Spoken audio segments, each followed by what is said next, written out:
국민의힘 이준석 대표가 선대위의 모든 직책을 내려놓겠다고 밝혔습니다. 선대위 조수진 공보단장과 갈등을 빚던 이 대표가 결국에 결단을 내린 건데요. 국회 연결해서 자세한 내용 들어보겠습니다. 구하림 기자.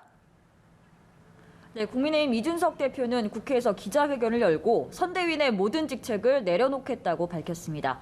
조수진 공보단장이 그만두지 않으면 자신이 그만두겠다고 최후 통첩을 했지만 조 단장이 사의를 표명하지 않자 끝내 스스로 선대위에서 물러난 겁니다. 이준석 대표는 선대위 구성원이 상임선대위원장인 제 지시를 따를 필요가 없다고 한다면 선대위의 존재 필요성을 부정하는 것이라고 지적했습니다. 이로써 이달 초 인선 갈등으로 출발도 하기 전에 파국을 맞았었던 윤석열 후보 선대위는 출범 보름 만에 또다시 위기에 봉착했습니다. 어제 회의에서 이 대표는 윤 후보의 부인인 김건희 씨 문제를 논의하고자 했지만 조수진 단장이 후보의 뜻 운운하며 가로막은 것으로 알려졌는데요. 이 부분을 비판한 것으로 보입니다. 이 대표는 윤석열 후보 측근을 뜻하는 핵심 관계자, 이른바 윤핵관을 겨냥해 이때다 싶어 양비론을 제기하고 있다며 이번 사태를 적극적으로 수습하지 않는 윤 후보를 향한 불만도 우회적으로 표출했습니다. 이준석 대표 발언 직접 보시죠. 선대위 내에서의 모든 직책을 내려놓겠습니다. 그리고 선거를 위해 홍보미디어 총괄본부에서 준비했던 것들은 승계해서 진행해도 좋고 기획을 모두 폐기해도 좋습니다. 단 하나의 미련도 없습니다. 당대표로서 해야 할 당무는 성실하게 하겠습니다. 물론 울산에서의 합의대로 당 관련 사무에 있어서 후보가 요청하는 사안이 있다면 협조하겠습니다. 네, 이 대표의 입장 표명이 끝난 뒤 조수진 단장은 이유를 막론하고 송구하게 됐다고 밝혔는데요. 기자들의 거듭된 질문에도 공보단장직 사퇴 표명은 없었습니다.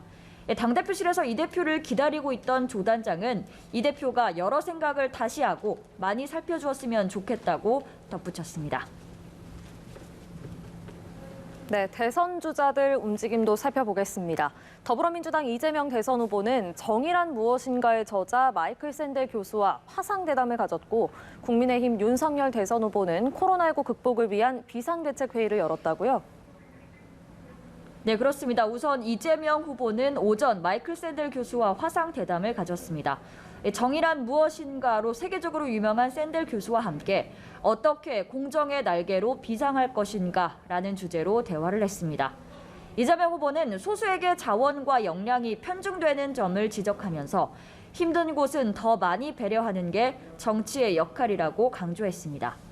또 청년들에게 경쟁은 곧 전쟁이 됐다며 기회 공정이 필요하다고도 말했는데요. 이 후보 발언 직접 보시겠습니다.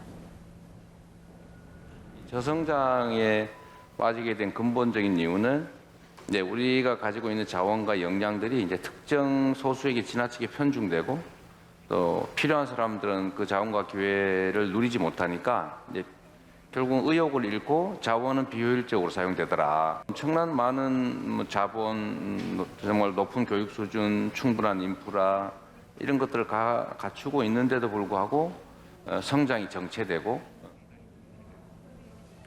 네, 윤석열 후보는 국회에서 코로나19 극복을 위한 비상대책회의를 주재했습니다.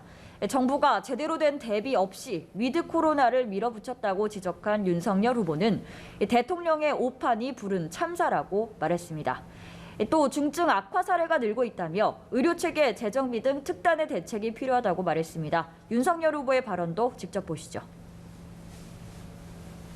준비 없는 위드 코로나로 가서 지금 국민 희생이 크고 또 의료진도 지금 정말 고생하면서 우왕좌왕하고 정말 탈진 상태에 있어서 여기서 만약에 확진자가 조금 더 생기면 그야말로 풀 셧다운 상태가 되면서 그래서 우리가 그거를 좀 예방하기 위해서 정부의 좀 빠른 대책을 좀 촉구하고 선대 총괄 상황 본부장님하고 얘기를 좀 나눴고 거기에 대한 후속 조치를 더 논의를 해보겠습니다.